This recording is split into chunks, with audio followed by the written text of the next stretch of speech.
Hi, Dad. I'm getting out of the hospital tomorrow. They told me that you stayed with me while I was asleep. I'm really sorry about everything that happened. I'm gonna stop all that shit. It messes me up. It turns me into somebody I hate.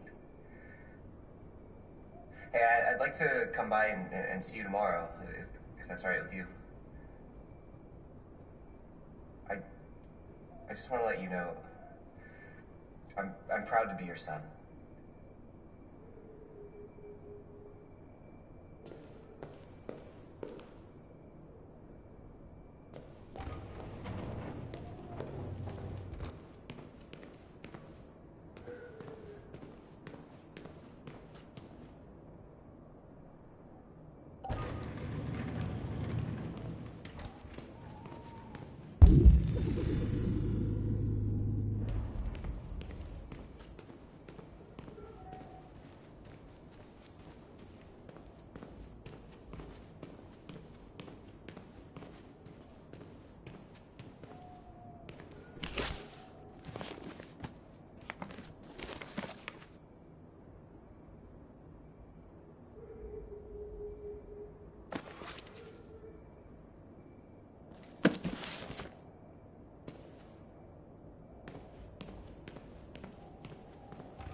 Who are you?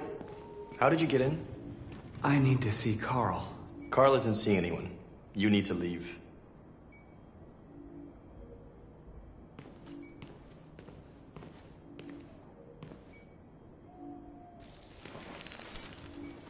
Please. I need to see him. He's very weak. I'm not sure he'll be able to talk to you.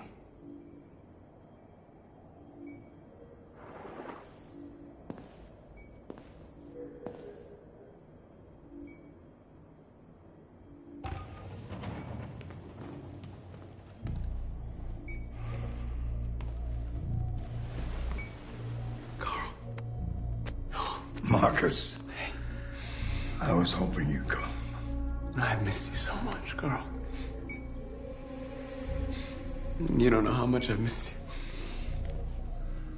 What's wrong, Marcus?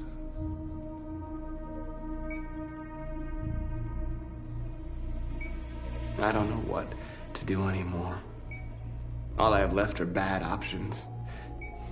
And no matter what I decide, there's gonna be blood.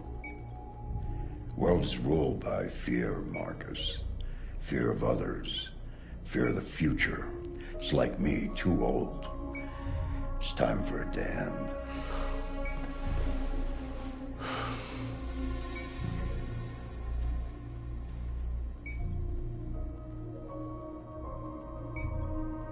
Well, what should I do?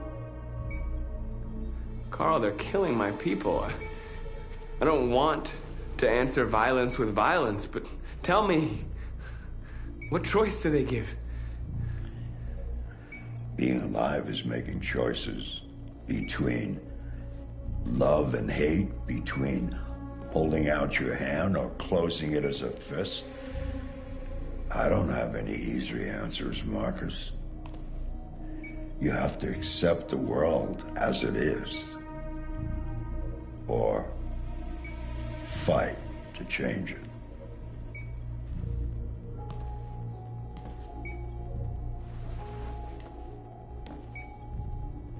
You're my son, Marcus. Our blood isn't the same color.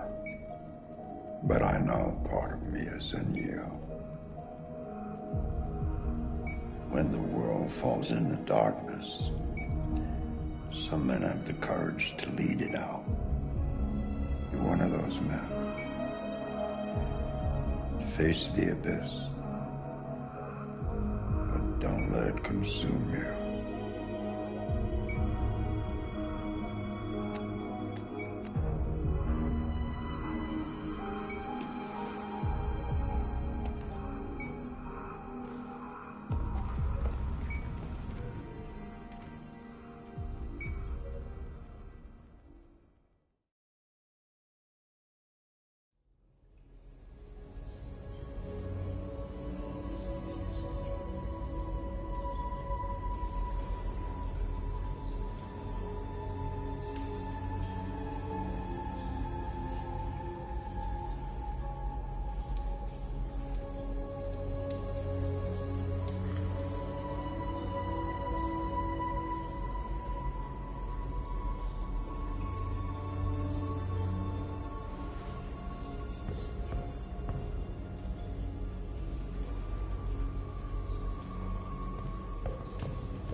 North meant everything to me.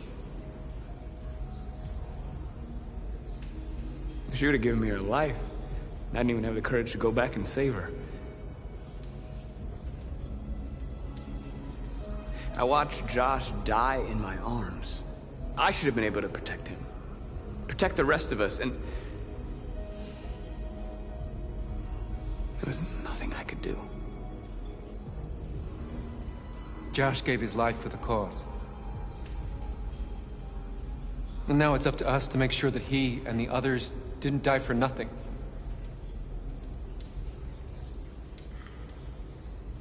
What's the situation? They're taking all our people to camps to be exterminated. In a few hours, we'll be the only ones left.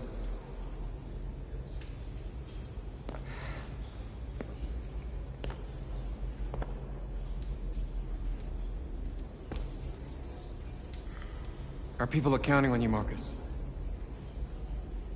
You're the only one who can lead us. Wherever you need to go, we'll follow you.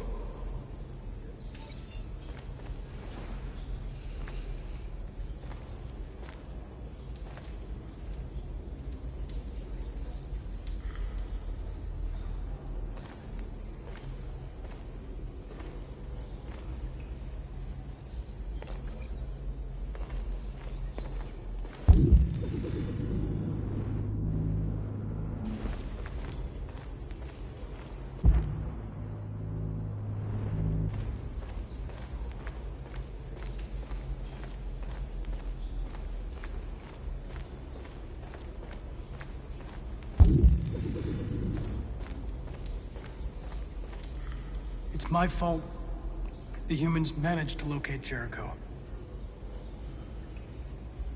I was stupid. I should have guessed they were using me.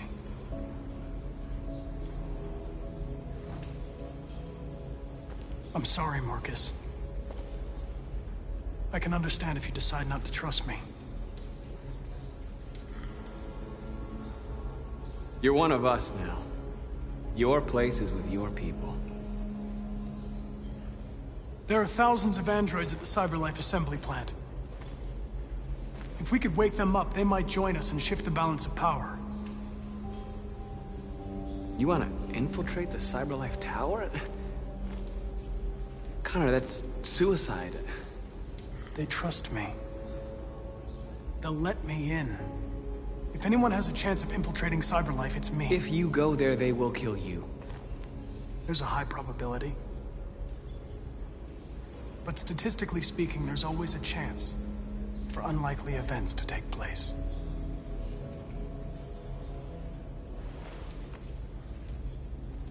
Be careful.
Humans have decided to exterminate us. Our people are packed in camps right now, being destroyed. Time has come to make a choice.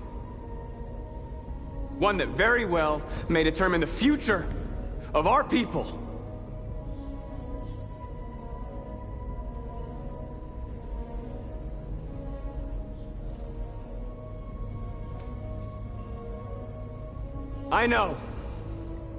I know you're all angry. And I know you want to fight back. But I assure you, violence is not the answer here. We are going to tell them, peacefully, that we want justice. And if there's any humanity in them, they will listen. And if not, others will take our place and continue this fight. Are you ready to follow me?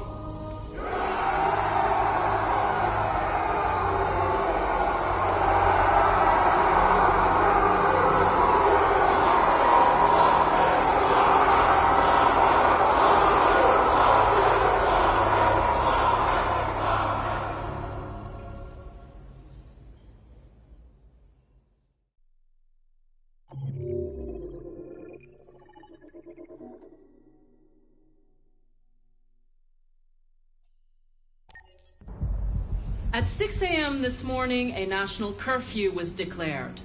Civilian movement will be strictly controlled. The right to assembly is suspended. All electronic communications are restricted, and I have granted enhanced powers to our security agencies. In addition to these measures, all androids must be handed over to the authorities immediately. Temporary camps are being set up in all our major cities to contain and destroy them. I am now asking all civilians to cooperate with the authorities and rest assured that everything in our power is being done to guarantee the security of our nation. Please! Please! Please! Madam President! Madam President! What can you tell us about the assault that happened last night? The FBI raided an abandoned freighter in Detroit at 10:45 p.m. yesterday. Several thousand androids were destroyed or captured. Our forces are now combing the streets to ensure that none got through the net. We are going to find them one by one and destroy them. Madam President! Please! Please! Madam President, public opinion seems to have become increasingly favorable to the deviants, particularly since they've adopted a peaceful approach. How do you feel about this? Public opinion is one thing, the security of the state is another. These deviants are dangerous, and my highest priority is to protect the American people. Please? Over here, please? Some say these camps awaken painful memories from human history. How do you respond to that? That's absurd. There's absolutely no connection. Androids are not living beings. All we are doing is destroying defective machines. Madam President! Please! What's gonna happen to CyberLife? Will androids be banned definitively? We're working very closely with CyberLife to neutralize all deviants. I won't make any comments about anything else until we've dealt with the android question. Thank you. That will be all.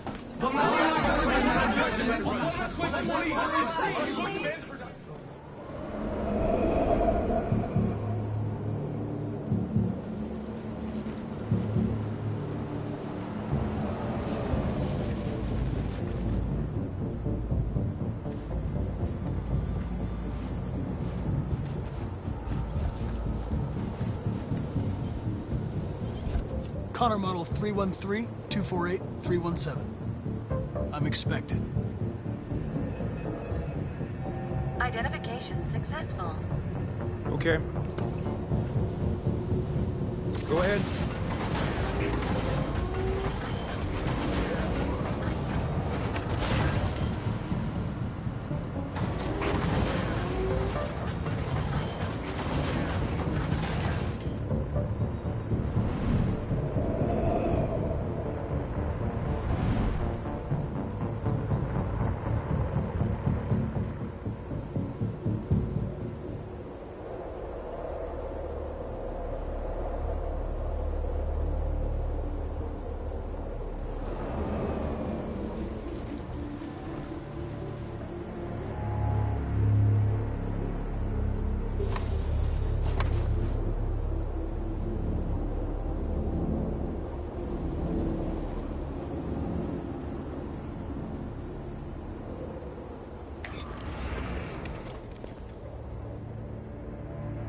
Follow me. We'll escort you. Thanks, but I know where to go. Maybe. But I have my orders.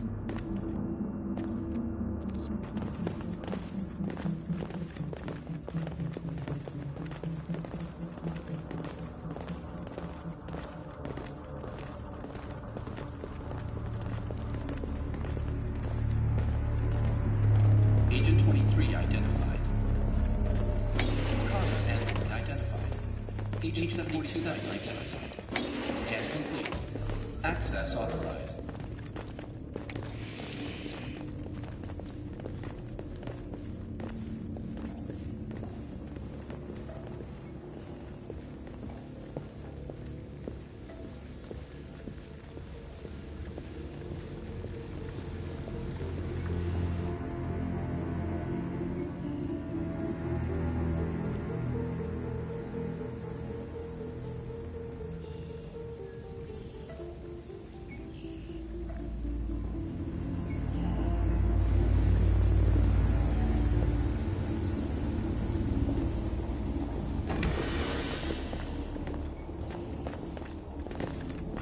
Agent 54, level 31. Voice recognition validated. Access authorized.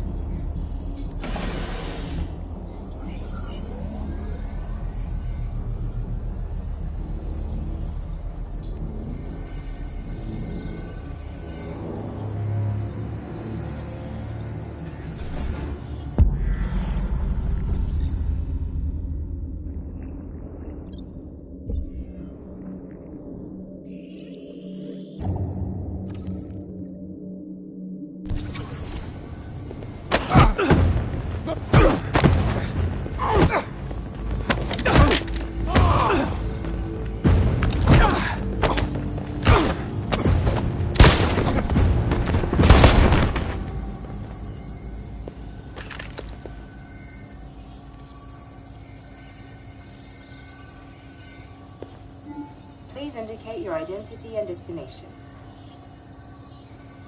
Agent 54, level sub 49. Voice recognition validated. Access authorized.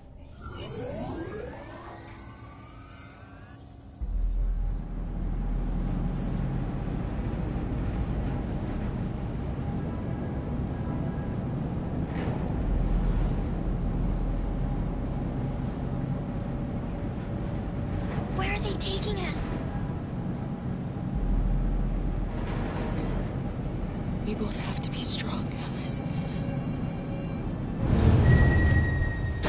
Come on, get out! Get a move on! Out!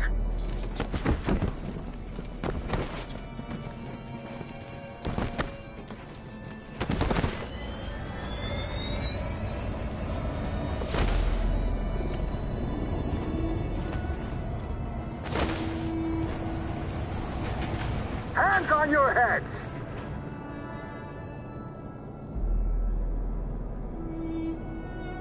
Line up with the others, right now!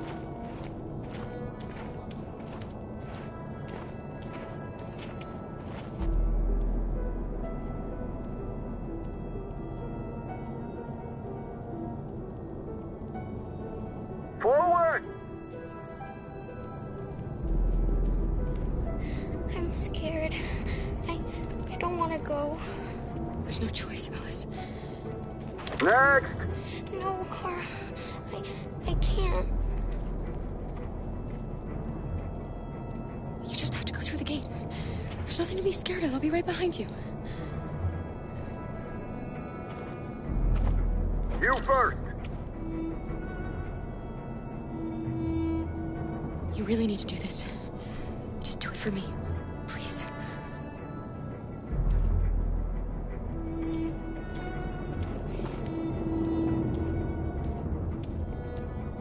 Come on, it's your turn.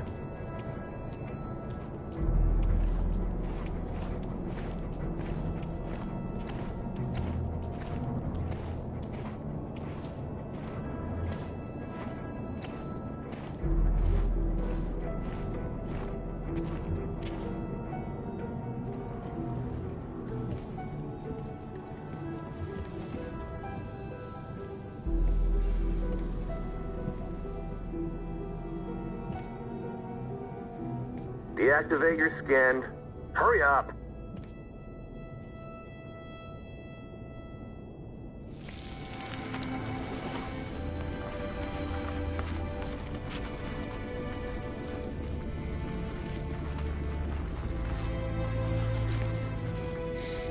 Please, Kara, don't. We have to.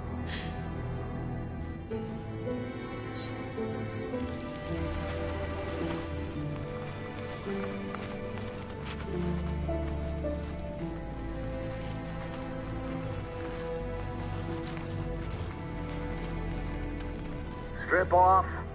Put your clothes in the dumpster.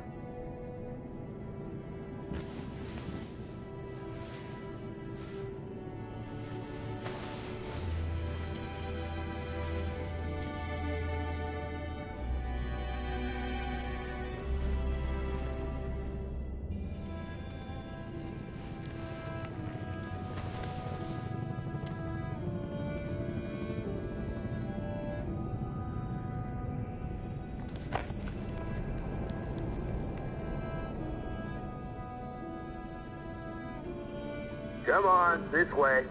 Get a move on.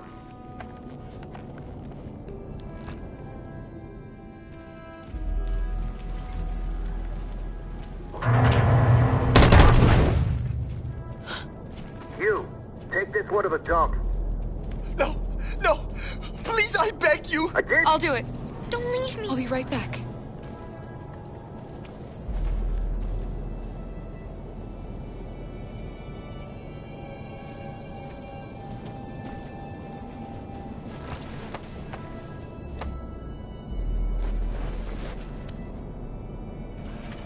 Throw it over there. Move it!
We're coming to you live from Detroit, where thousands of androids are marching through the city at this very moment. The leader of the Deviants, the one they call Marcus, is at the head of the march.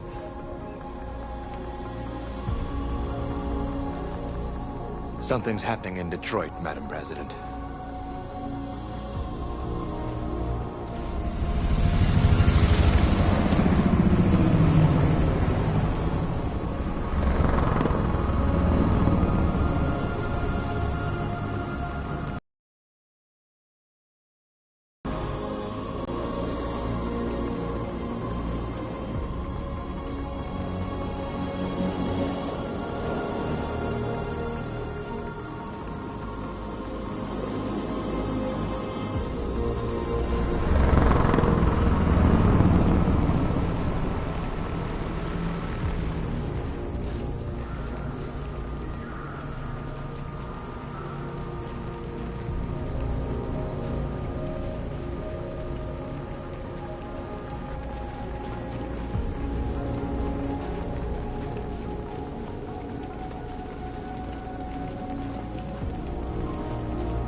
Here we are, the moment of truth. Surrender immediately, or we will open fire. Stand by.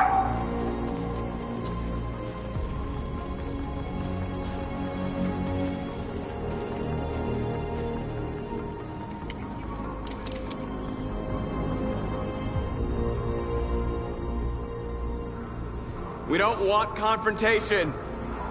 We are protesting peacefully. I repeat, surrender now, or we will open fire.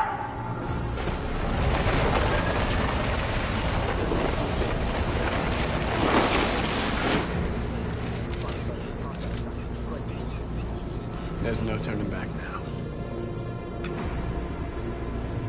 We ask that you release all androids detained in camps and cease all aggression against us. We are peaceful. We will not resort to violence. But we are not leaving until our people are free.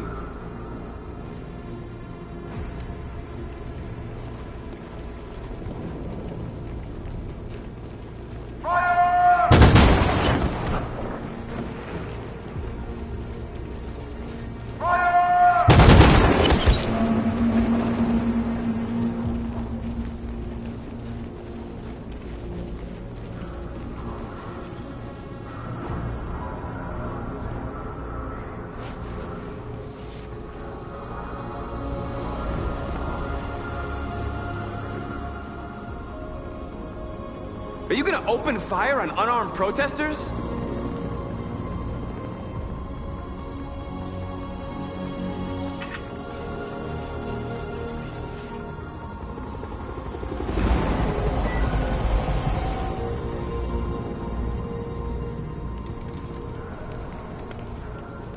All teams, hold your fire. Yes, Michael, we are less than 100 meters away, and events are unfolding as we speak. We will continue to bring you live updates. Josh Douglas, Channel 16. Michael, back to you. What are we gonna do now, Marcus? We hold out. As long as we can.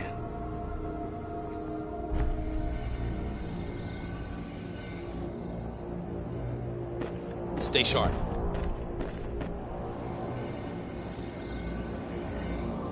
Shit!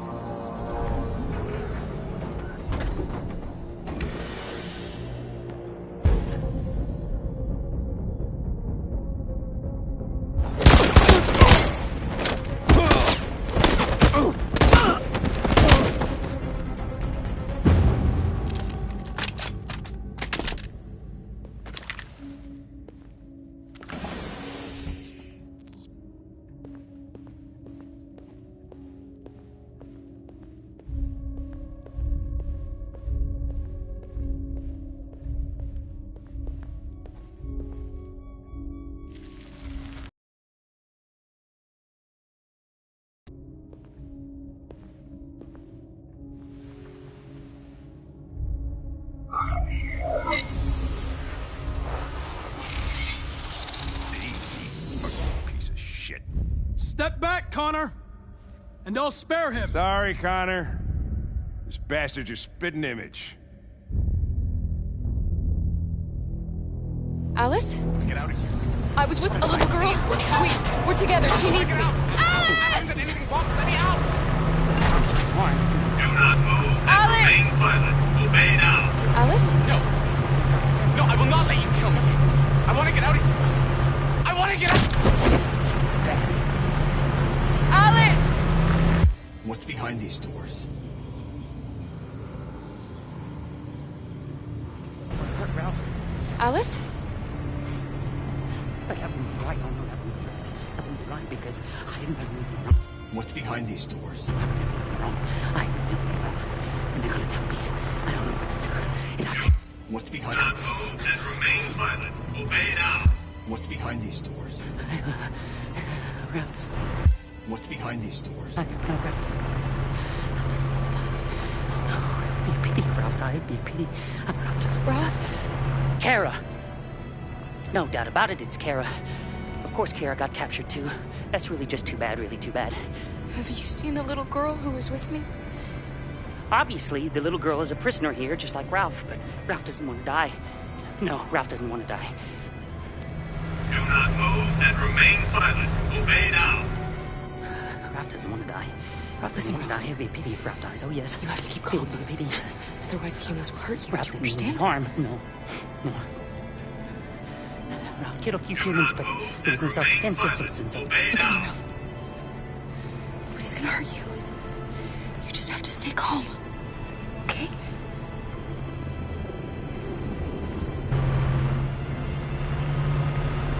Ralph hasn't seen the little girl. No. Ralph hasn't seen her.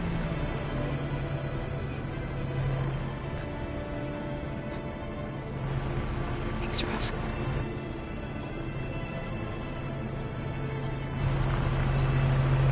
What's behind these doors?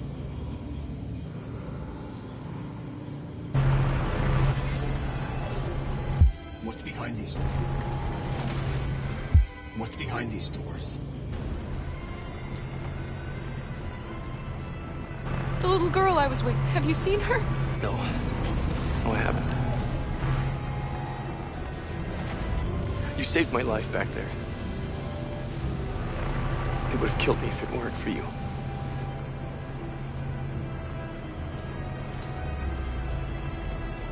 What's behind these doors?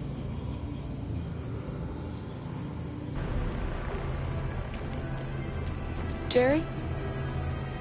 Kara. So they captured you too. They came to take out the Jerrys. They separated us. But it's all gonna work out, isn't it? Do you know where Alice is? Alice? The little one? We know, yes. We think we saw her.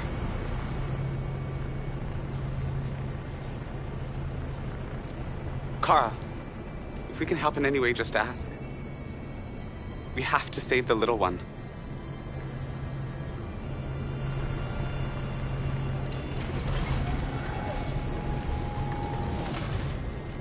Jerry?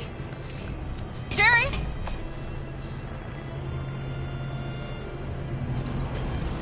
Kara, Jerry, I have to find Alice. Do you know where she is? you stay here. We come back soon.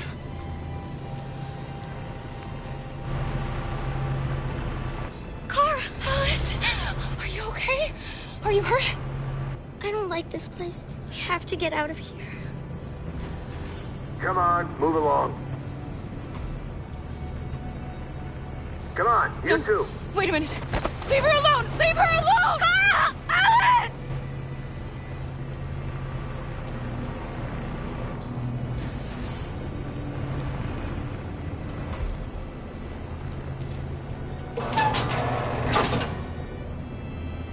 Come on, this way.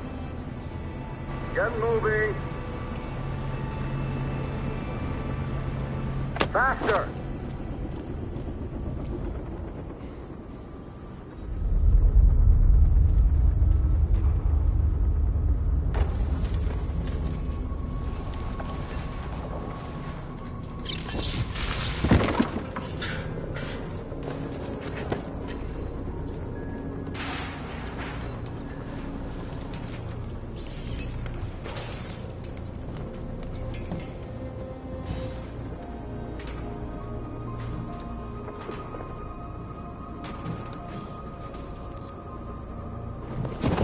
We've got to finish the barricade. Come on, help me. Hey, help me!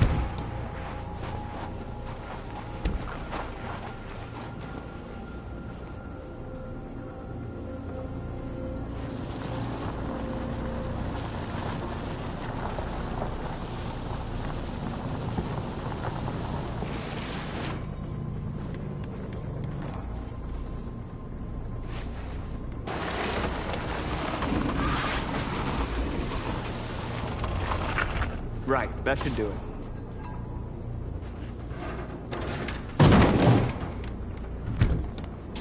We all know that's not gonna stop them. Just hope it buys us some time.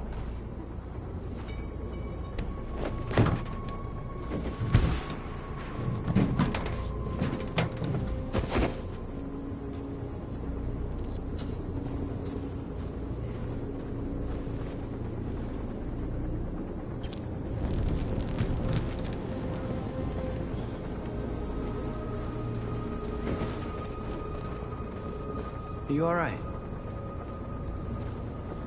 They shot into the crowd. Many of us were killed. It could have been me. I'm scared. I don't want to shut down.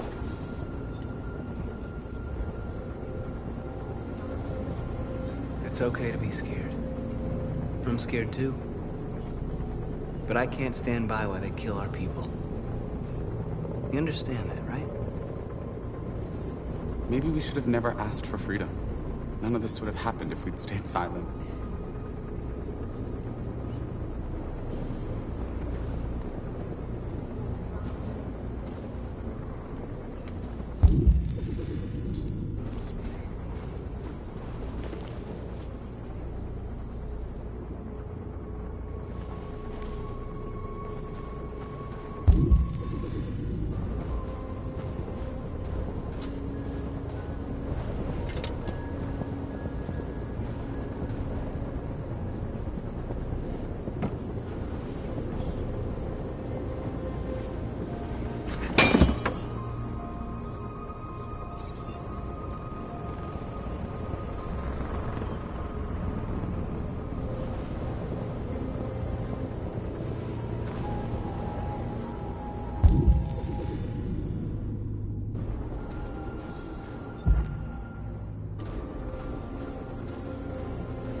Many of our people have fallen.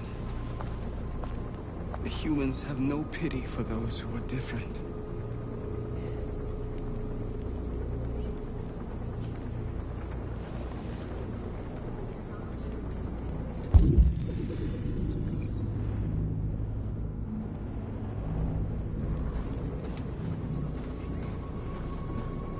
Marcus, we found what you asked for. There's some journalists over there. We have to make sure they know what's going on.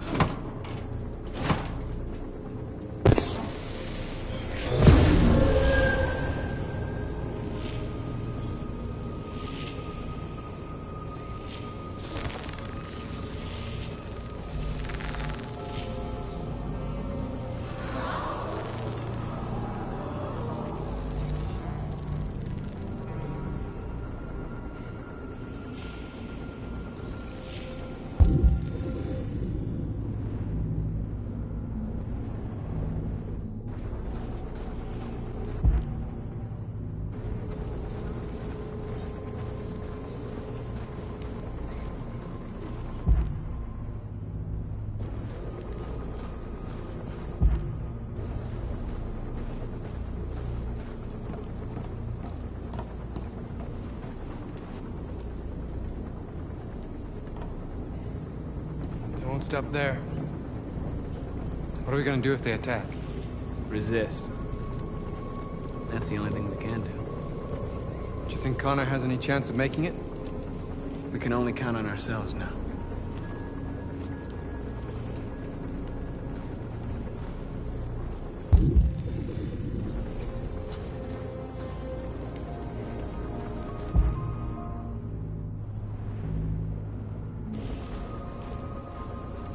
Marcus! Marcus, come look!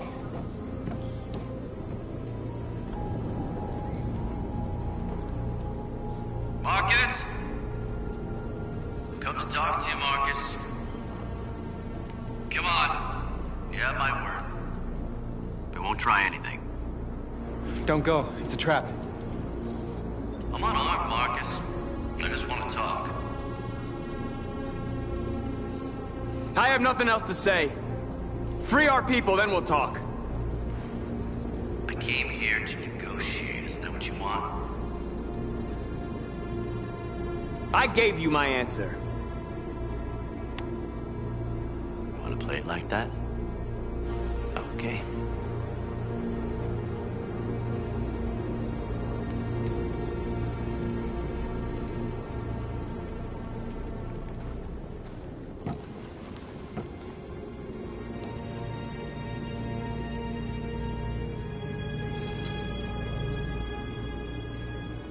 The humans are about to launch an attack. And we will show them. And we are not afraid.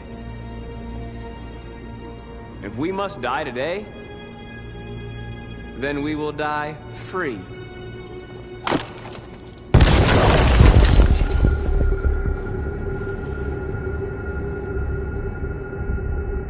Your friend's life is in your hands. Now it's time to decide what matters most. Him or the revolution? Don't listen to him. Everything this fucker says is a lie.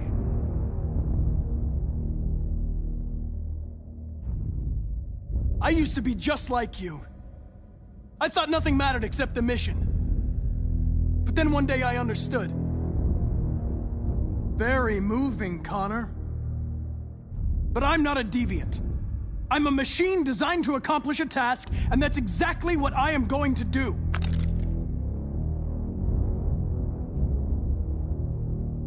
I'm sorry, Hank. You shouldn't have got mixed up in all this. Forget about me. Do what you have to do. Enough talk! It's time to decide who you really are. Are you going to save your partner's life? Or are you going to sacrifice him? All right. All right. You win.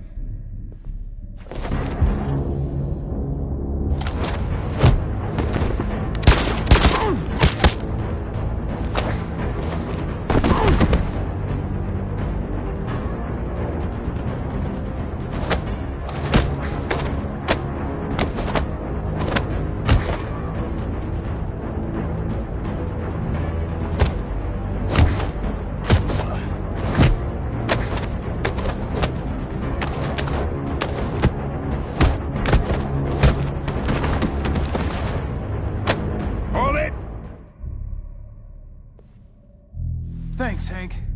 I don't know how I would have managed without you. Get rid of him. We have no time to lose.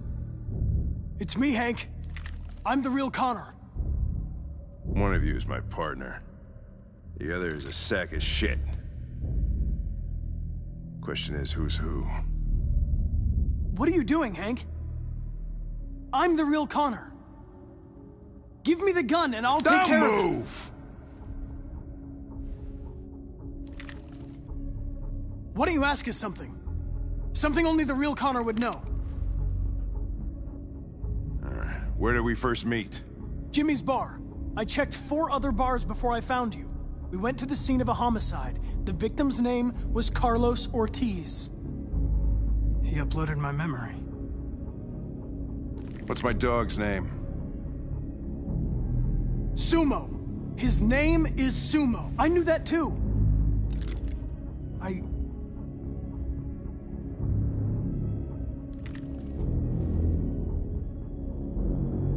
My son, what's his name? Cole. His name was Cole. And he just turned 6 at the time of the accident. It wasn't your fault, Lieutenant. A truck skidded on a sheet of ice and your car rolled over. Cole needed emergency surgery, but no human was available to do it. So an android had to take care of him. Cole didn't make it. That's why you hate androids. You think one of us is responsible for your son's death? Cole died because a human surgeon was too high on red ice to operate. He was the one that took my son from me. Him in this world where the only way people can find comfort is with a fistful of powder. I knew about your son too. I would have said exactly the same thing. Don't listen to him, Hank. I'm the one who...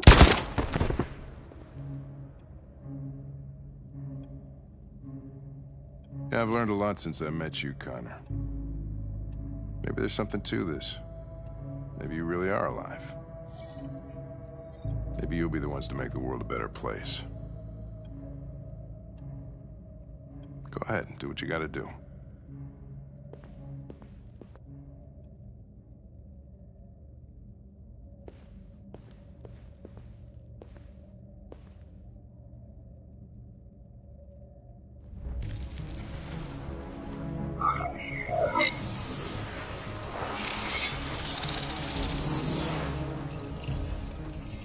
Wake up!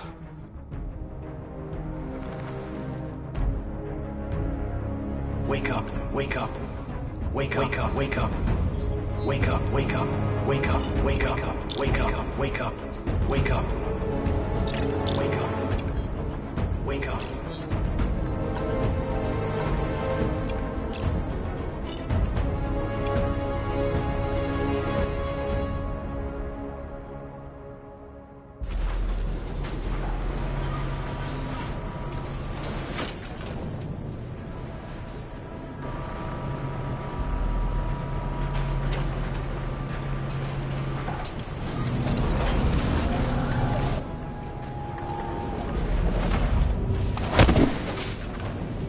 Step forward when you hear the signal. You got it? I don't want to tell you a second time.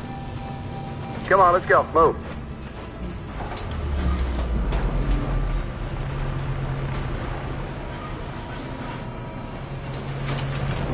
Alice! Kara! No, Alice, don't move! But I'm scared. I know you're scared, Alice, but you have to trust me. Stay where you are, okay? Whatever happens, don't move. Don't leave me all alone, Kara. I can't. I can't. I can help you, Kara. I can attract the guards' attention.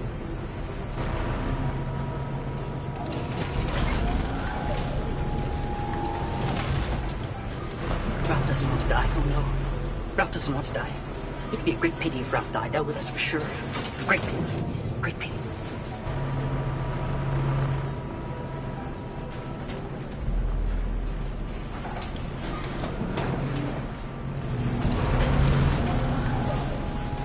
What's behind these doors? They just want to check us.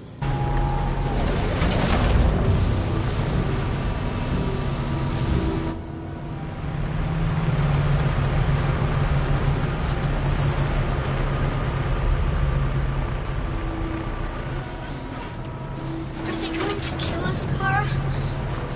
Are we going to die? Yes. They're going to kill us. What are you doing? Back in line. We didn't do anything.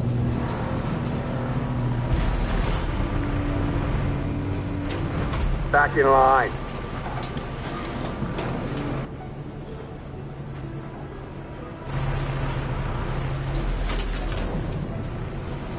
You deaf or what? Back in line, I said. Kara! I'm so scared. Are you alright? Come on, move it!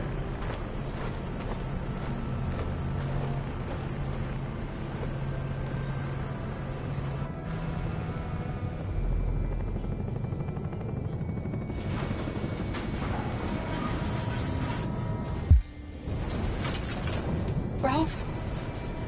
Of course Ralph doesn't want to die. But he doesn't want the little girl to die either. Ralph can help you to escape. You only have to ask Ralph, and Ralph will help you. They'll kill you if you try anything. Ralph knows that. But if the little girl is free, it's a little bit like if everyone was free. Ralph isn't scared. The little girl's life's more important.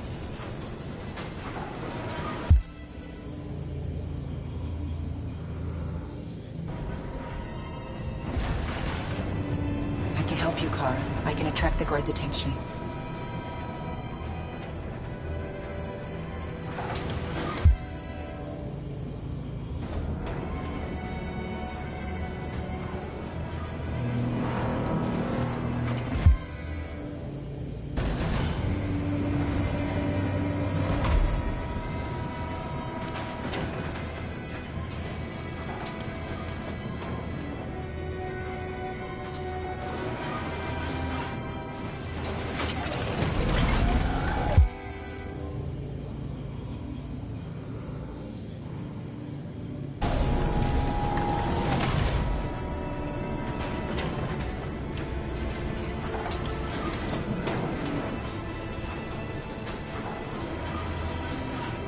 Take good care of the little girl. Ralph wants you both to be happy.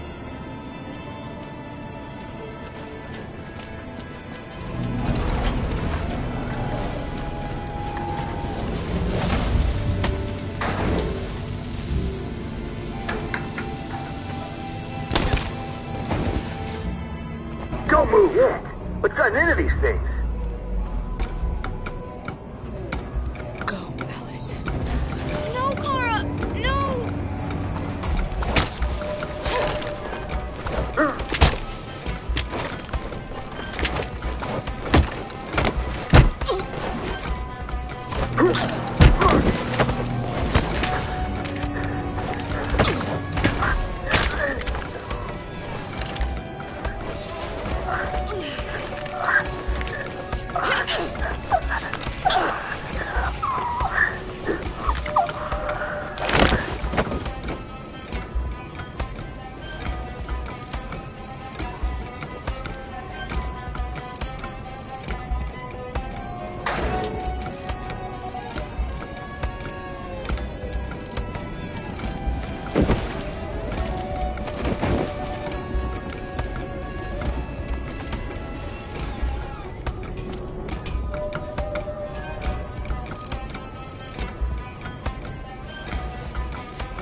Receiving particularly grim news from Detroit. Joss, you're on live. What's happening down there?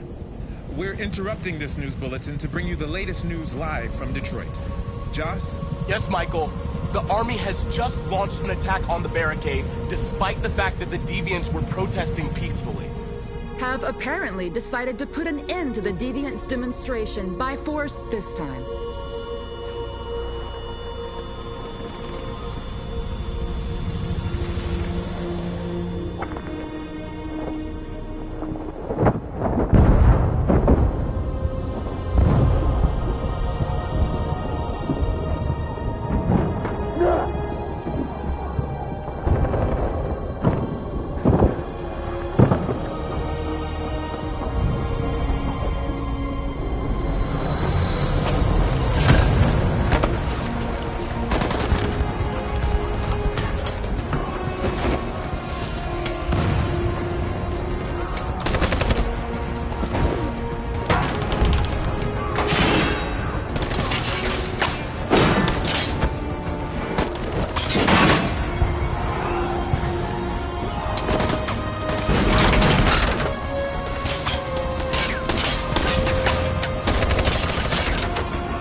Thanks, Michael. Back to you in the studio.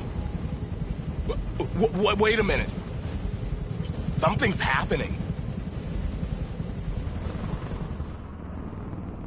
Hold on just a little while longer. Hold on just a little while longer.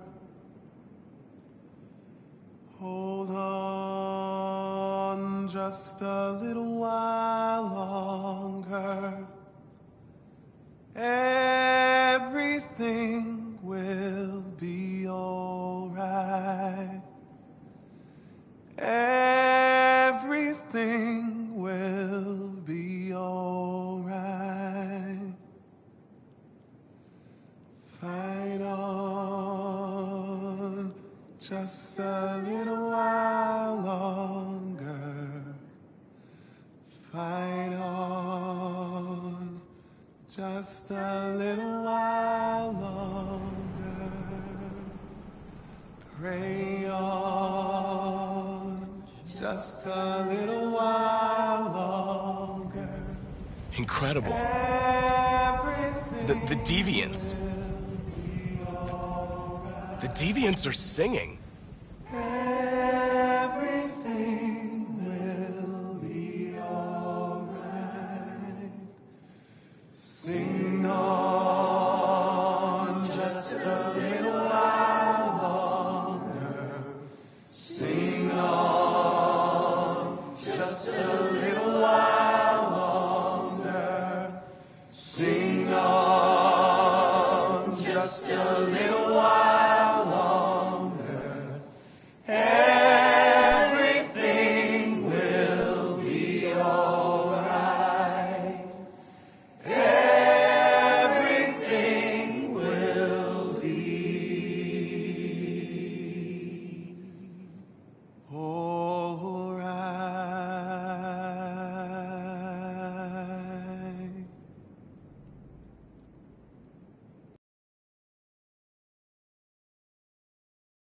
Stand down. It looks like... Yes, the military is withdrawing.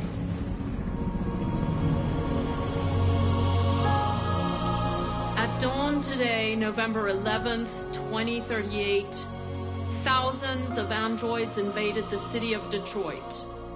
According to our sources, they originated from CyberLife warehouses believed to have been infiltrated by deviants. Given their overwhelming numbers and the risk of civilian casualties, I have ordered the army to retreat. The evacuation of the city is underway at this very moment. In the coming hours, I will address the Senate to determine our response to this unprecedented situation. I know that public opinion has been moved by the Deviants' cause. Perhaps the time has come for us to consider the possibility that androids are a new form of intelligent life. One thing is certain: the events in Detroit have changed the world forever.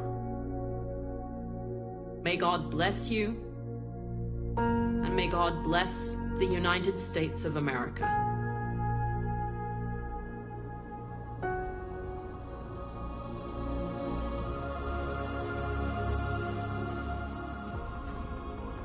You did it, Marcus. We did it. This is a great day for our people. Humans will have no choice now. They'll have to listen to us.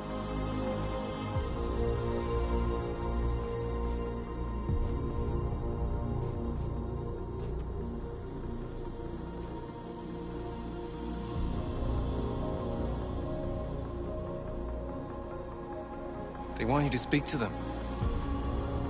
Today, our people finally emerged from a long night.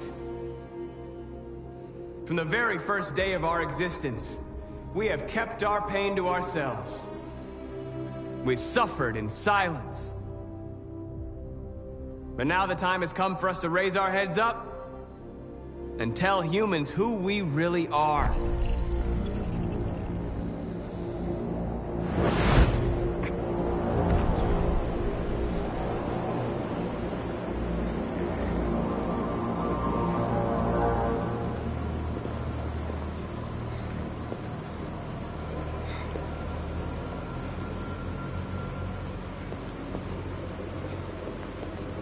Amanda?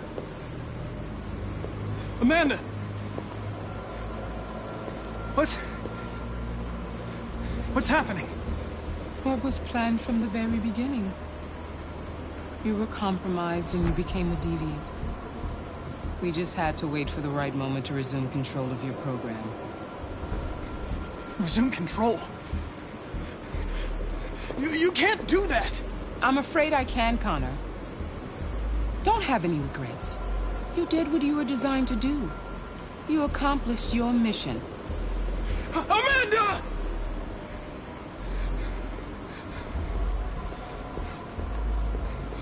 There's got to be a way.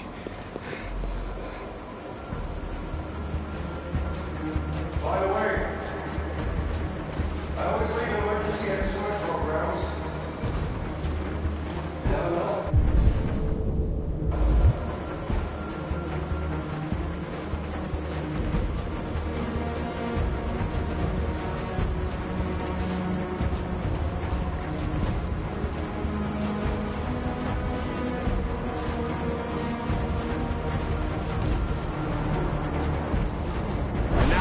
Come for us to raise our heads up and tell humans who we really are.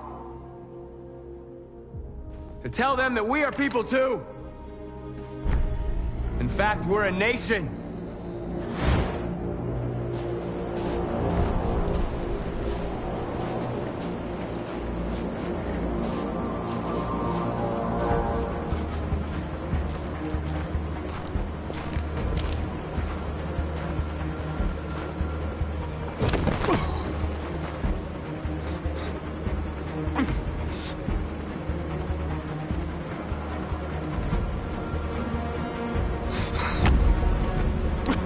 The moment where we forget our bitterness and bandage our wounds. Where we forgive our enemies. Humans are both our creators and our oppressors, and tomorrow, we must make them our partners. Maybe even one day our friends. But the time for anger is over. Now we must build a common future based on tolerance and respect. We are alive! And now, we are free!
there's something I need to tell you. As I watched you play, something has changed in me. I feel different. I feel I am someone. I need to leave this place and discover who I am. It means we won't see each other anymore. I won't be there to watch you play. But I'll be free. Do you agree to let me go?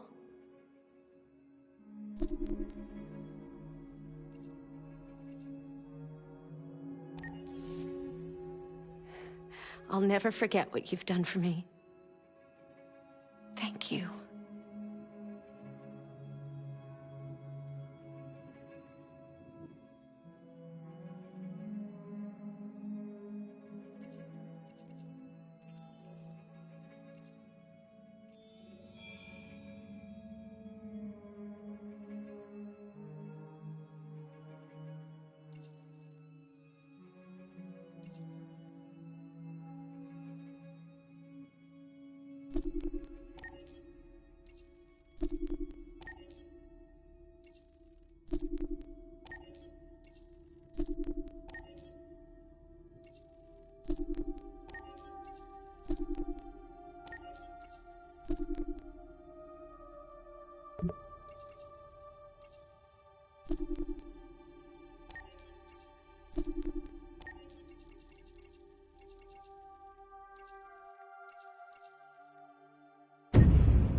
When David and Guillaume got back in touch about making Detroit, I wasn't terribly surprised they decided to make it because the fan response was so intense. So it makes sense that they would choose to do that after the enthusiasm. It was a challenge, and it was just an interesting thing to get my head around how to approach this character now as a different, much older person, and whether or not she had changed. And I'm very happy to say that with Detroit, I've had the opportunity to see Kara grow so much more than I ever expected. You do the housework, the washing, you cook the meals, and you take care of... God damn it, where the fuck's the rat gone now? Alice! Alice! I mean, she starts out essentially how she does in Kara in a very, not robotic, but, you know, android, other way. And getting to take this journey where she becomes more and more human as it goes on. You know, and as an actor, that's a wonderful exploration in every way, whether it's how she sits, her posture, how her voice changes, how emotions change, and how much emotion is based on things like empathy and social experience. And so having, you know, as much material as I got with David to have this huge, nuanced arc was really incredible. Why couldn't we just be happy? This experience has been quite different than the experiences I've had shooting film or TV or doing theater work. I have 83 dots on my face and a really flattering black wetsuit type thing, and you're jumping around with props, and it's kind of like being a 10-year-old imaginative kid, which is fun. There's 80 cameras around us. It's already lit. So we just shoot and shoot and shoot and shoot and shoot. There's no change of sets, there's no hair and makeup, there's no wardrobe, so we move really fast, and we'll go through about 35 pages in a day. Working in TV or film, we'll probably do 6 pages a day.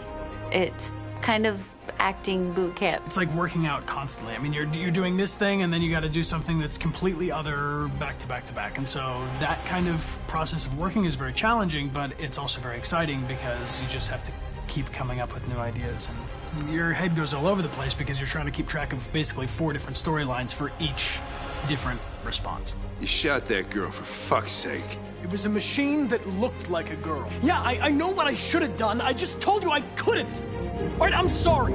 The fact that David Cade, he's telling like many stories interwoven from beginning to end is super complicated and super impressive, and I have no idea how he keeps it all in his head. He's not just the writer or the director who's seeing this from the outside eye. He's also thinking about the player walking through this space. You know, only somebody who really, really loves not the work, but like these characters and these stories and cares about doing something meaningful would invest that much in it. And it's always inspiring to work with somebody who cares that much. My experience with motion capture is this one.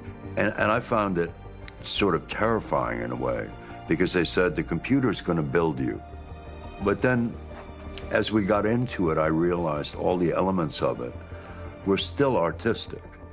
I just dipped into a really brilliant setup here. I've never seen anything like it. And this won't turn me into a product because I was playing a character. So, it's wonderful. In the game, Detroit comes back because of a revolutionary industrial rebirth. And there's no reason why that can't happen in Detroit, because they have such tremendous infrastructure for millions and millions of people who can very easily support, you know, a new industry. The city is really strong and resilient, but the city has also been through so much. You see the damage. But it takes that time of kind of rebuilding and reinvesting into the city that I think is happening slowly but surely. The potential of Detroit as a city is something that this game does a lot of justice to, because it would be easy to look at Detroit as some place that used to be, and that's not the case. This game provokes a lot of conversation and reflection on our potential near-future engagement with machines. That's what we are to them. There's merchandise on display in a shop window. I think that a group that feels marginalized, feels like they deserve and have earned access to themselves and the environment around them, and are trying to figure out a way to articulate how to get freedom. What was I designed to be? Their slave? Their toy? It plays with your comfort levels. You think that this is fine, you're comfortable with it, until something blurs the line and throws you off, and now, do I feel differently about whether this should be allowed? Should it be banned? Should it be encouraged? You're gonna ruin our lives, and for what? For a bunch of machines? They are not machines!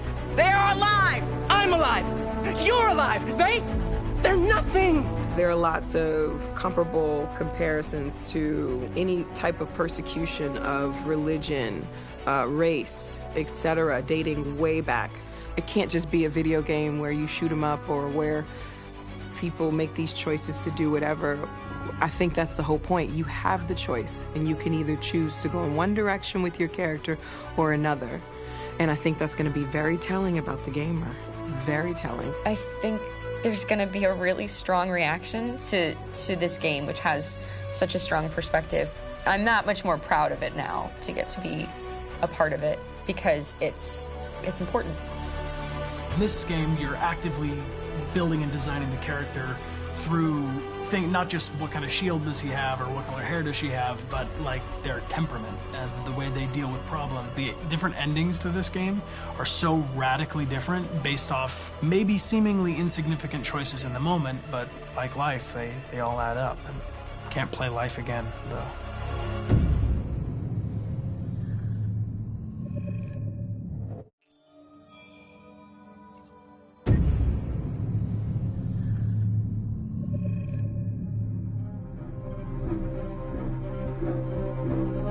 My name is Marcus. My name is Connor. My name is Kara. I am one of them. This is our story. I think who Kara is, or how I would describe Kara, depends entirely upon who's playing her, because you have the option to make her multiple different people depending on the choices she makes. But I think she does start out incredibly naive, incredibly innocent, and kind of hapless. I'm sure we used to be friends before I was reset. Maybe we can be friends again. She's a person who's characterized, I think, by empathy. She's a person who really, she just comes from her heart. You'll never leave me, right? Promise you'll never go. I promise. Kara!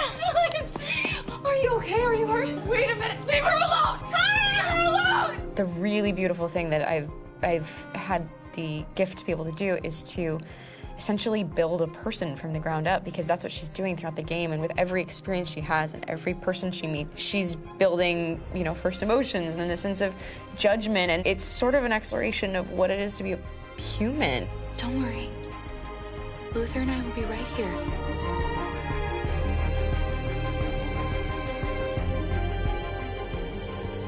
David and the creators have painted a really intriguing and engaging picture of a near future where we rely upon androids for a lot of our service class business, the class that serves us, that helps us, that handles our baristas and our drivers and our housemaids. And what is humanity, where we tap into it, how and why we treat each other the way that we do. And my character Marcus has a really intriguing journey, becoming deviant, realizing that he actually has feelings and human qualities inside of him, and it's a really incredible ascension into becoming fully realized and coming to terms with what you actually deserve better than this in life. And not only do you want it for yourself, but you want it for your peers. We've come here to demonstrate peacefully and to tell humans that we are also living beings. All we want is to live free.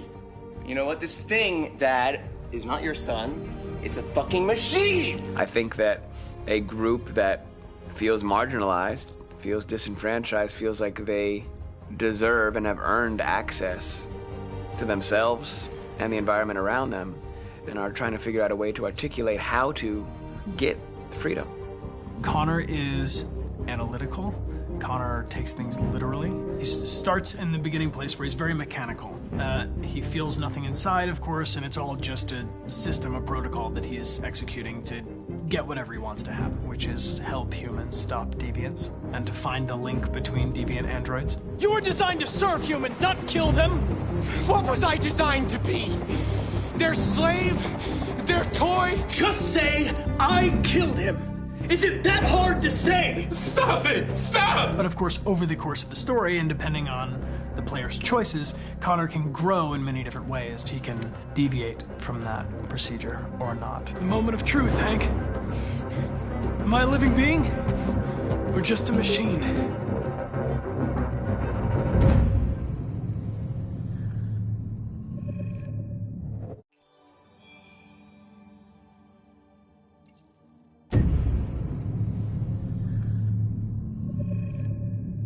Game after game, we try to challenge ourselves. For Detroit, we wanted to, first of all, to write a story that would be incredibly bending, which means the most non-linear story that we've ever created.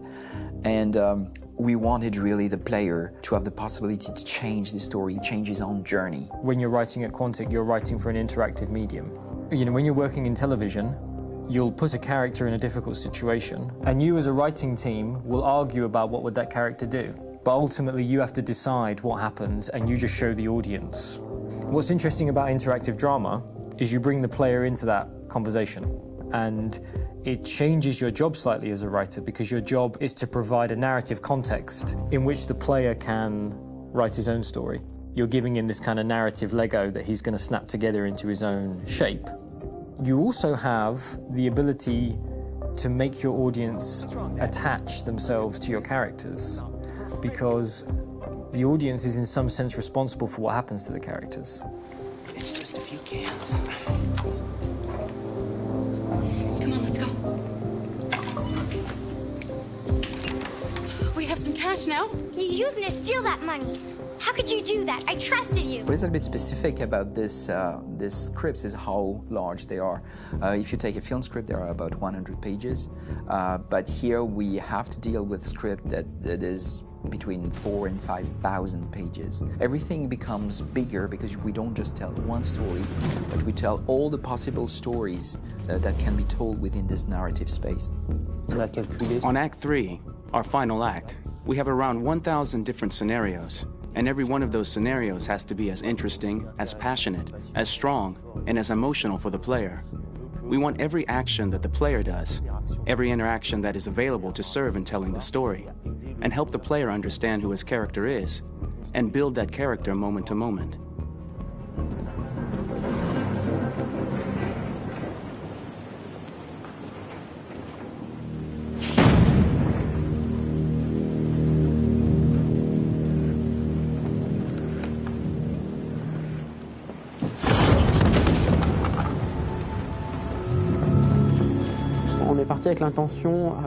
We started with the intention pretty early on that we would never lie to the player. So we implemented a visible tree structure in the game that players can consult during a scene or at the end of it, which shows exactly what they did and what they missed. There are games out there offering world exploration. We offer narrative exploration. You know, keeping control of such a wide and large story is a huge challenge. So same thing when you shoot with actors, because you will need to shoot many different versions of each dialogue, of each scene. For actors, it's a huge, huge challenge. Because of the style of the game, you have so many different ways that the character can go. Every decision, it's what I call kind of choose your own adventure. Like every decision that the player makes, it's going to open up 40 more pages of material and experience that ties in, which means as a performer, you have to try to continue to make things feel real that the player might not ever see, but also that in performance, it's not always connected to a previous act. It's grueling, it's hard work, but it's a great team, and I enjoy doing it.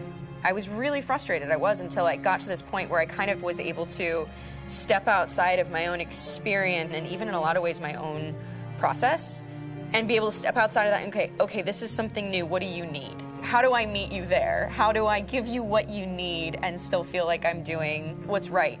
And once I did that, then all of a sudden it got really fun. It was much freer, and having to approach it in a new way and think about the player and think about how it serves them and what I'm doing for them or what I'm letting them into. It's really, I think, helped me grow in general. Remember, there's nothing on the left. That's a wall, so it's probably all there. And then make her come first, close. But I think you would go first to check that it's safe. Okay, sure.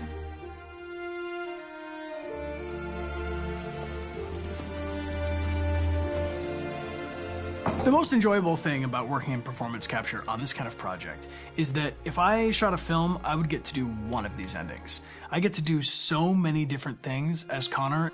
Your head goes all over the place because you're trying to keep track of basically 4 different storylines for each different response. What's the name of my dog? Buddy? Scout. I think it's Jack. I can't remember. So I worked with physicality a lot because it was a good way to anchor myself in these different rings of the tree. As the story grows out, I know where that is physically in my body, and then I can switch more continually on set, and it'll be entirely up to the player to determine what order those things come out and what they look like from a distance. Like if you're playing through it, the culmination of all of that will be their version of Connor. I'm faster than you, and I don't feel pain. You don't stand a chance against me. Listen, asshole. If it was up to me, I'd throw the lot of you in a dumpster and light a match to it.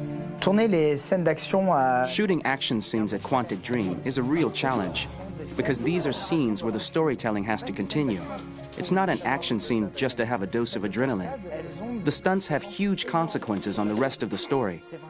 It's really a moment where we implicate the player and tell him that the choices he makes during an action scene will have a direct impact on the evolution of his story. My biggest challenge on Detroit has been managing the large number of animations that we received from motion capture. Detroit features more than 37,000 animations, which is a huge amount to handle on a daily basis.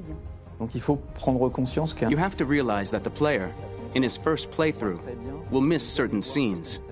This also means that we had to think of, conceive, and produce all the potential story paths. The characters' costumes, the places, day or night, the weather. Did the character get shot in the shoulder? Did he get injured? All this consistency forced us to produce a lot of graphic assets in order to, quite simply, allow the player to have true continuity throughout the story. Honestly, we were even surprised by the challenges that come with such a big tree structure, and we did our best to guarantee quality across all the game and make sure that whatever path you choose within this narrative space, you will have an equally good experience.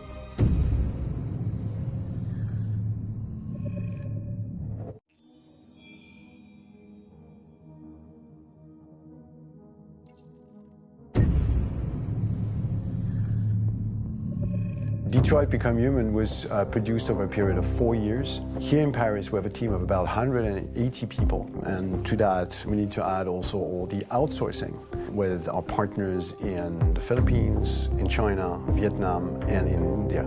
So when we started working on this story, I had to imagine where Kara was built.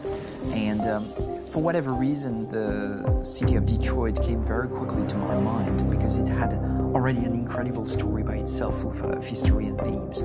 So we traveled there with the team, and we were really moved by what we saw, and we could really feel the desire to fight and really be born again. And we just continued this curve, this growth, and just imagine what Detroit would be like if the android industry was, using these huge factories to build androids there. A very strong element in Detroit is that there's a lot of industrial wasteland and a lot of nature too, and for us, the graphic designers, it was an incredible playground. The destroyed zones which we wanted to preserve, we appropriated them to turn into something else. Then in the areas that needed to be rebuilt, we were able to imagine our Detroit of the future. We didn't want to make a science fiction universe, but a world of anticipation.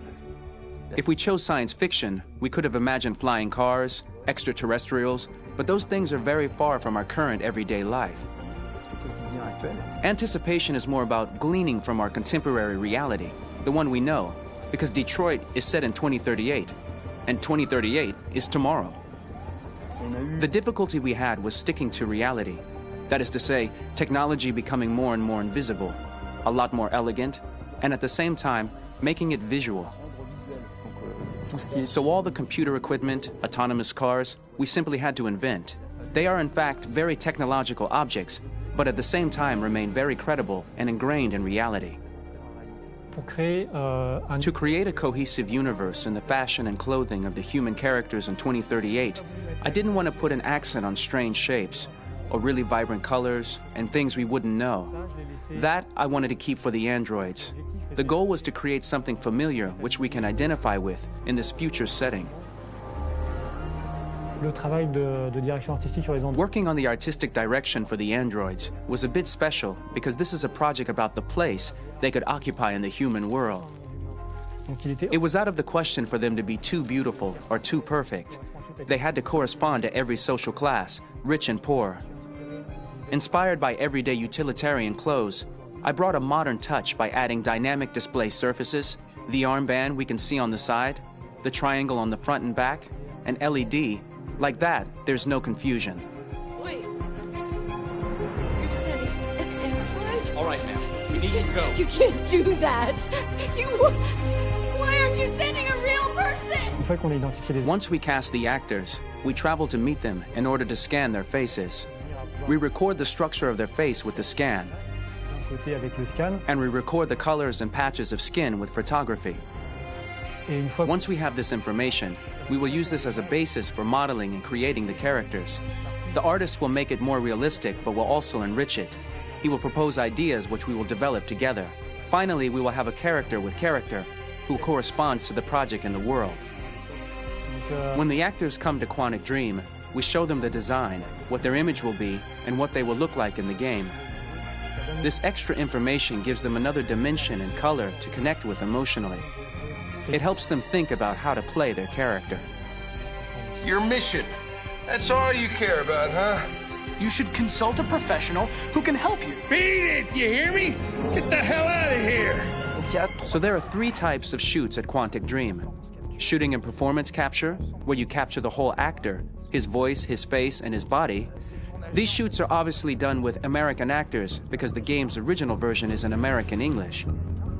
After that, there are the body-only shoots, representing around 250 days of filming, while the performance capture is 100 days of filming. Now, body-only shoots, there are 2 types. There are the action shoots and the technical shoots, which are mokit shoots. Mokit is when the player controls a character on the screen, and he moves in an environment to explore it. This is of particular importance at Quantic Dream, and therefore we shoot a lot to offer a unique context for each scene and each character. To prepare a motion capture shoot, we first get together to look at the sets we need, the animations that we want to shoot, which ones need to be grouped together, or which ones need to be cut and shot at another time, so that we get the most out of the shooting day. This often means shooting scenes out of order, especially those with big props or accessories, like a big car, for example. So we shoot all the animations related to that particular prop first.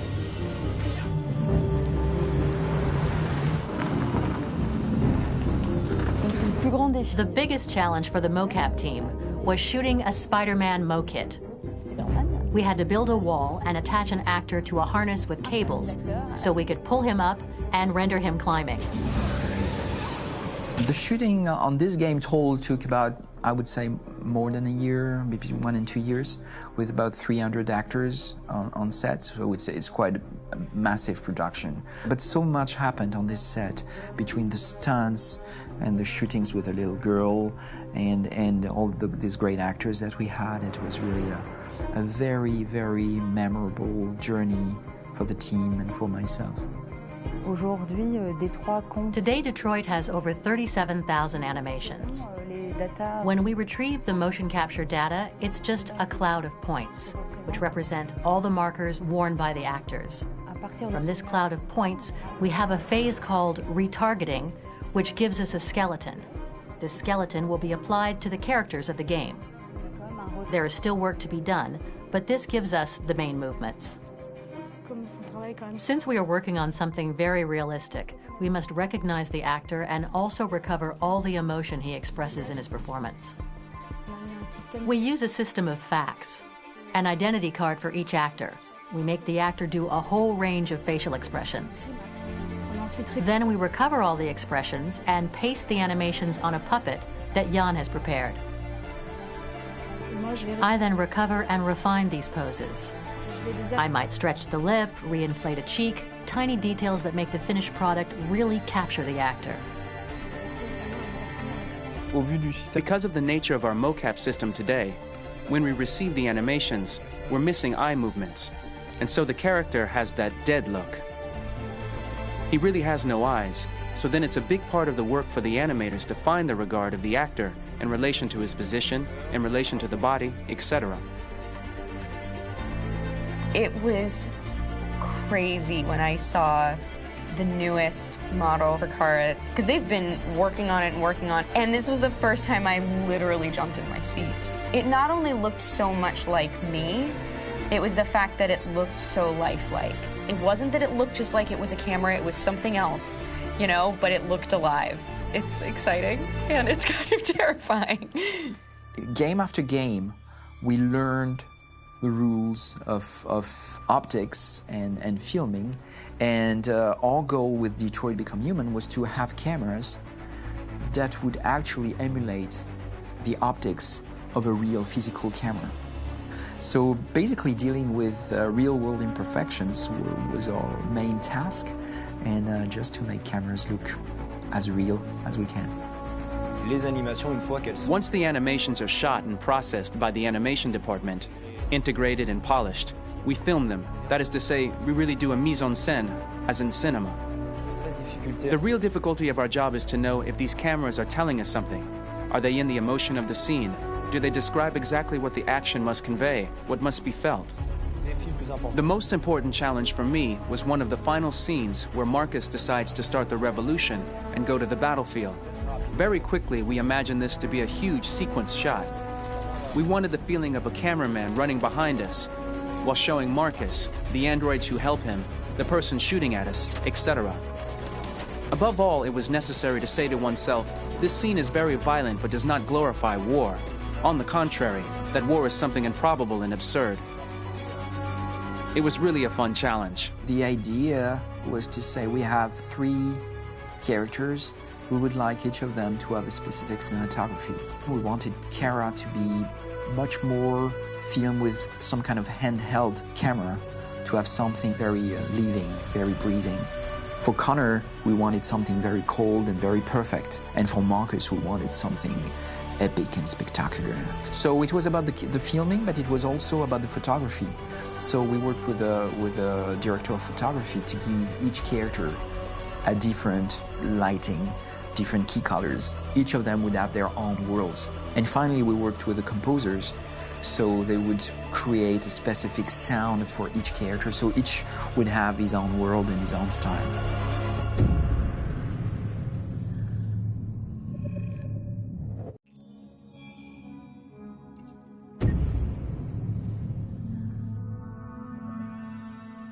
Pour la bande originale du jeu, on a essayé d'être... For the soundtrack of the game, we tried to be very close to what is done in film. We were constantly asking at each place in the game, why are we putting music here? What is it going to say? So we focused the music on bringing emotion, which is interactive, and supports the character's arc. I'm sorry, honey. I'm sorry. I'm sorry. You know I love you, don't you? You know I love you. We make games that are very narrative. We're really into interactive drama. So the soundtrack also had to go in that direction, supporting the three characters' very different stories. We really wanted three colors, three musical sound identities, and from there, having three composers made sense, since the story of Kara, Marcus, and Connor are all completely different.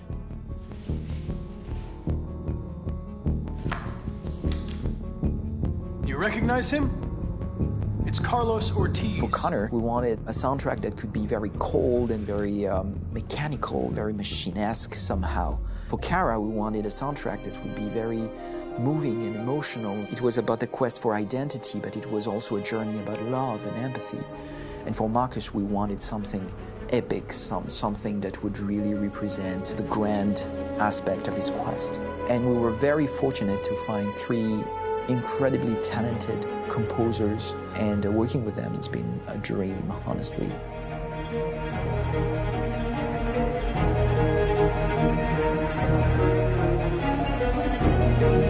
My name's Philip Shepherd, and I'm a composer and a cellist and a producer, and today we're at Abbey Road Studio One, which is my favourite studio in the world, and today we're recording the soundtrack for Kara from Become Human.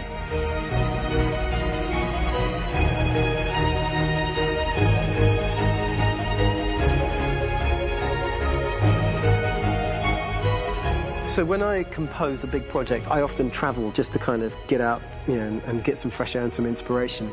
And I go hiking and traveling in Montana a lot. I had a log fire in the room that I was staying in, and the flames were kind of making absolutely direct music. And it became the basis for Kara's theme, and it sounds something like this.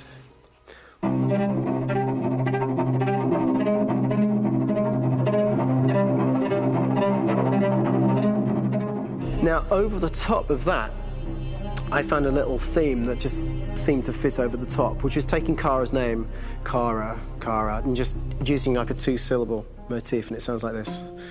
We're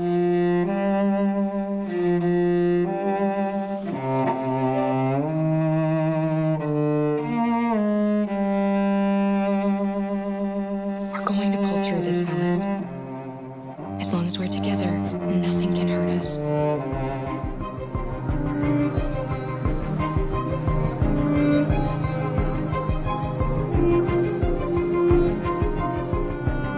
And all the time that's fitting over it.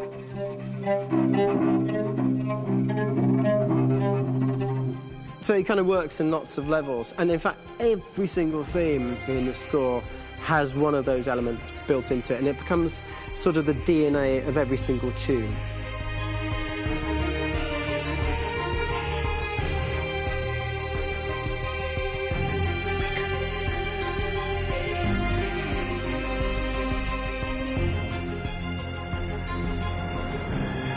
For me, writing this theme for Kara, I actually had to tap into what it feels like to be a father to daughters. I really had to tap into everything I feel about my daughters and thinking, well, if I had to write music for them and that sense of trying to protect them but also give them the freedom, that's totally where it came from. Because each composer has been given the sort of narrative responsibility for very different characters, I haven't had to sort of go into other styles. I can actually be very loyal to this particular character and sort of hopefully encapsulate her. But it means also I've suddenly become very connected to this character. And if for some reason it goes to game over early, I'm getting mortified, you know? They're over there! Starting a new project, for me personally, it's always finding the right tone, finding the right color, I like to call it. For me, it's finding that right texture that actually sits against picture really well. One of the biggest things is I created custom instruments for Connor.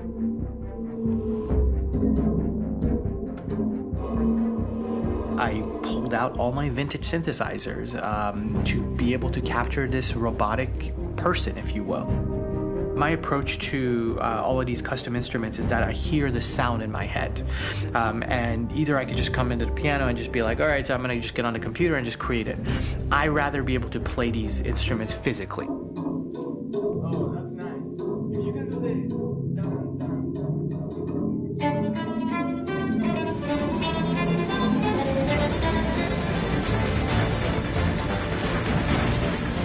As soon as you see Connor the first time, there is a really interesting thematic idea that you hear, and that's just made out of a Moog synthesizer, but completely manipulated in multiple ways. And it's robotic. It has a little bit of an emotional to it. He's on his mission, so you feel that as well. So it just kind of gives you that cold, motionless, with a mission in hand that you kind of feel throughout the whole thing.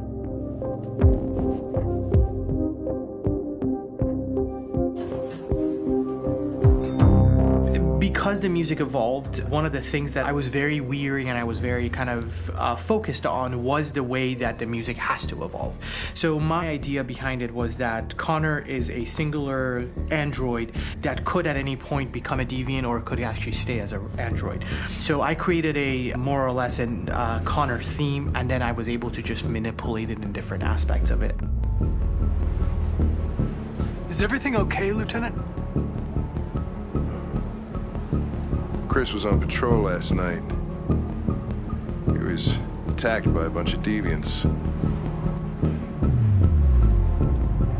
I'm a human being writing for a robot, and throughout Connor's journey, he meets someone, he meets a partner. So how do you deal with a robot feeling? And I've met a partner that I'm gonna work with, or all of a sudden he sees a dead body. Does this robot have an imagination? Does this robot have a feeling? And if yes, how do you translate that into non-emotional music? So it basically at any point I was just like, I can't do this, and then I just do it. Property was damaged and fires continued to rage in several major districts across the city. Some people are asking, have androids become a threat to our security? When I first started really digging in on Marcus, the one thing that I really tried to capture was the transformation process. You know, Marcus is this android that evolves over the course of the game and really goes from kind of figuring out that he's more than just an android. You know, he's starting to develop kind of a human soul in a way. Try to imagine something that doesn't exist, something you've never seen.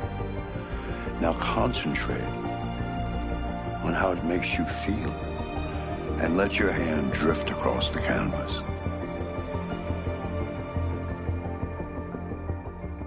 The other side of Marcus that I really latched onto was that he almost became a savior for a lot of the other androids in the game. So when I started developing the theme for Marcus, I really made it like a church hymn.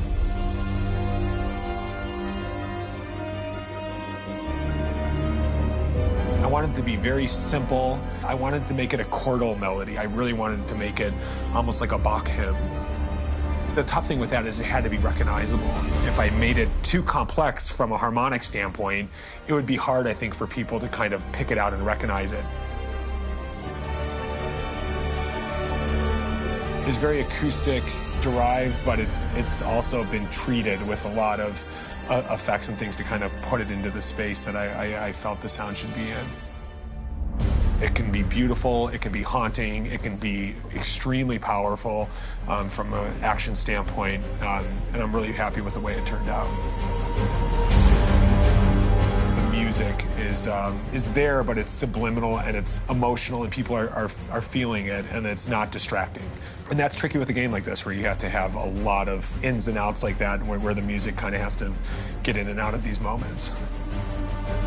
This is a war we're fighting with the humans. If we fail, they'll destroy us. I think the game's been put together so well where I just wanted to make sure that I wasn't ruining the emotion.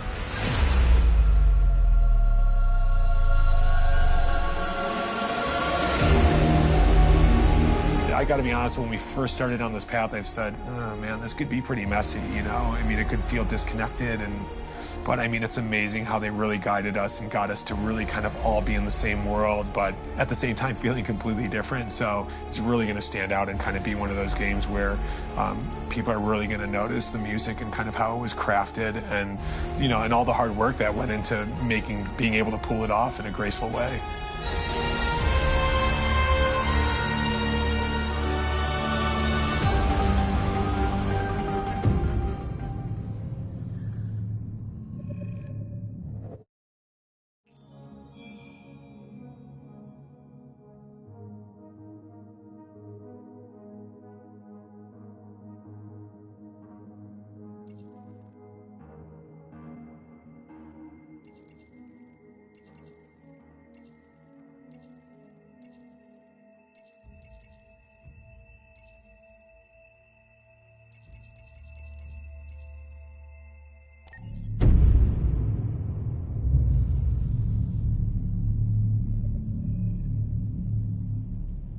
For starters, what should I call you? I'm Chloe. And you, what's your name? Oh, John. My name is John. Delighted to meet you, John. Could you tell us a little about yourself and what you can do, Chloe? Of course. I'm the first personal assistant built by CyberLife. I take care of most everyday tasks like cooking, housework, or managing your appointments, for example. And I understand you're the first android to have passed the Turing test. Could you tell us a little more about that? I really didn't do much, you know. I just spoke with a few humans to see if they could tell the difference between me and a real person. It was a really interesting experience. But this is the first time in history that man has created a machine more intelligent than himself. I gather your brain can perform several billion operations per second. Is that right? Absolutely. But I only exist thanks to the intelligence of the humans who designed me. And, you know, they have something I could never have. Really? And what's that? A soul.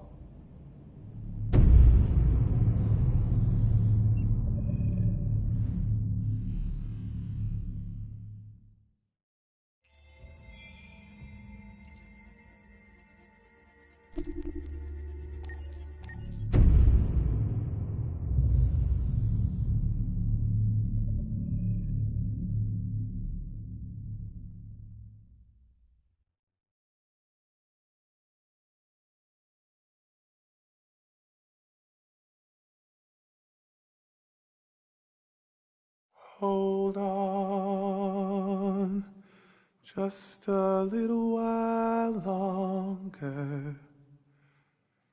Hold on, just a little while longer.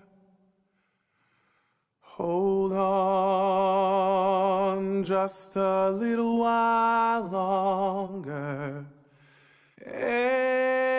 Everything will be alright. Everything will be alright.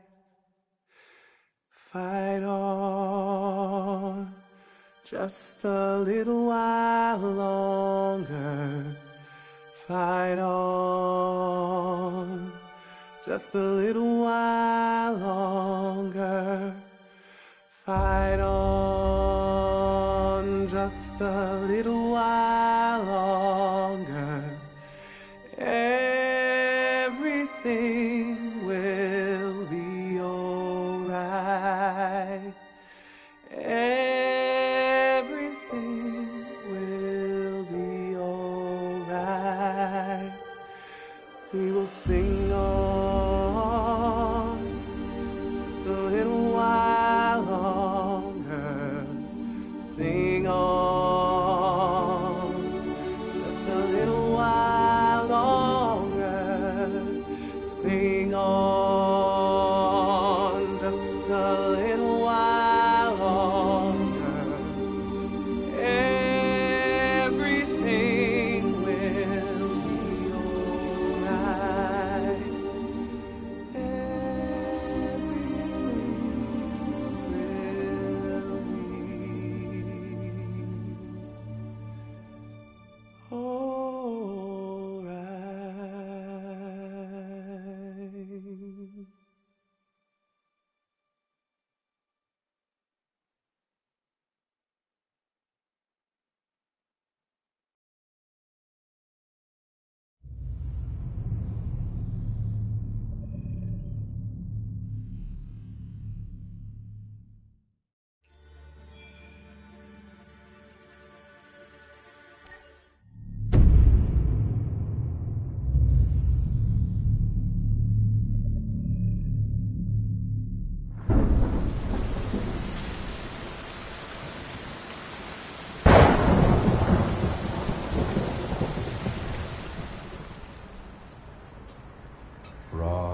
Rock-a-bye baby in the treetop.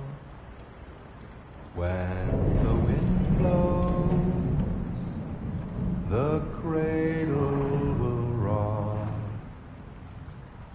When the bough breaks, the cradle will fall. And down will come baby, cradle and all. Rock-a-bye baby in the treetop. When the wind blows, the cradle will rock.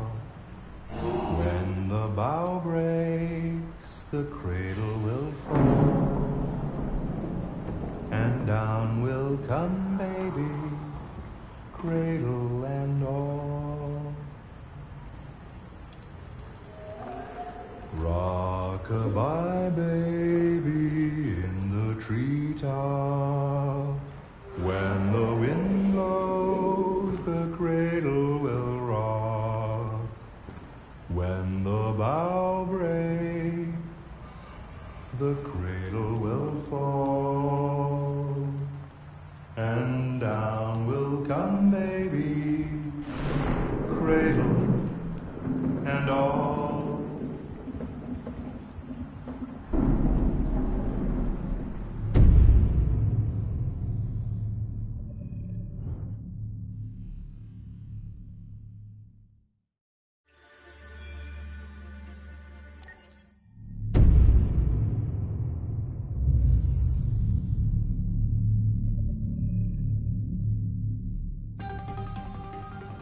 In the space of a few years, androids have completely transformed the world in which we live.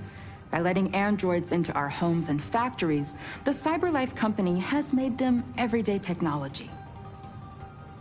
The founder of CyberLife, Elijah Kamsky, is a very discreet man.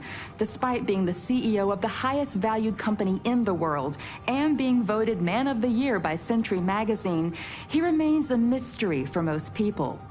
That's why we at KNC are so excited to be here as CyberLife opens its doors for the first time. Elijah Kamsky, could you please tell us where we are? Certainly, and welcome. We're currently in CyberLife's production center in Detroit, where all models are designed and manufactured. More than 10,000 androids come off the production line every day. Fascinating. Could you tell us what your goal was when you founded CyberLife? Well, I simply wanted to use technology to carry out all of our most annoying and repetitive tasks, so we'd have more time to enjoy life. I imagine you must have faced many challenges. Yes, there were technical challenges, but the hardest thing was to design an object that we would want to welcome into our homes. We had to imagine a machine in our own image that resembles us in every way, that moves, breathes, blinks like us, but yet is smarter and more capable than any human being. Let me show you around. We're here in Production Unit 4. Could you explain in a few words how the androids are made? Sure, yeah, it's very simple. We use machines to manufacture machines. The removable parts are assembled on a production line, and then we apply a synthetic skin to the whole body. A human operator checks the cognitive abilities with a pre-established protocol, and finally, the android is conditioned and sent out throughout the country. Here's the result. Say something. Hello. I am a RZ400 model. How can I be of service? You can go now.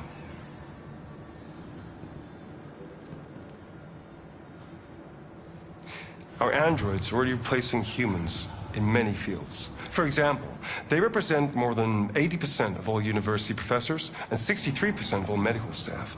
Tomorrow they'll replace our soldiers, and who knows, maybe one day, our leaders, to make the best decisions in humanity's interest. Come on. Replacing humans with machines has led to record unemployment of 28%. What do you think about the situation? Okay. The first steam engines also caused an increase in unemployment. But no one today would imagine turning back the clock. Artificial intelligence makes everyday lives easier. Nothing can stop progress. What's happening here is inevitable. These days, more and more people choose to live with an android rather than another human being. Does this development worry you?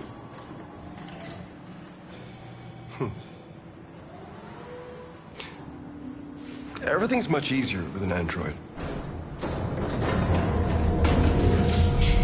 They obey your orders without ever complaining. They can cook, discuss philosophy with you, have intimate relationships according to your desires. They never say no. Obviously, they are the perfect partner. Everyone deserves happiness. Why deprive yourself of so-called moral reasons when a machine can make you happy? Many science fiction books tell the story of how machines become more intelligent than us and end up confronting us. Aren't you worried about that possibility? I understand the irrational fears about artificial intelligence, but I assure you that will never happen with a CyberLife android. They're designed to obey humans. They're machines. They can't ever develop any sort of desires or form of consciousness. Are you sure? I'm absolutely certain. You can trust me.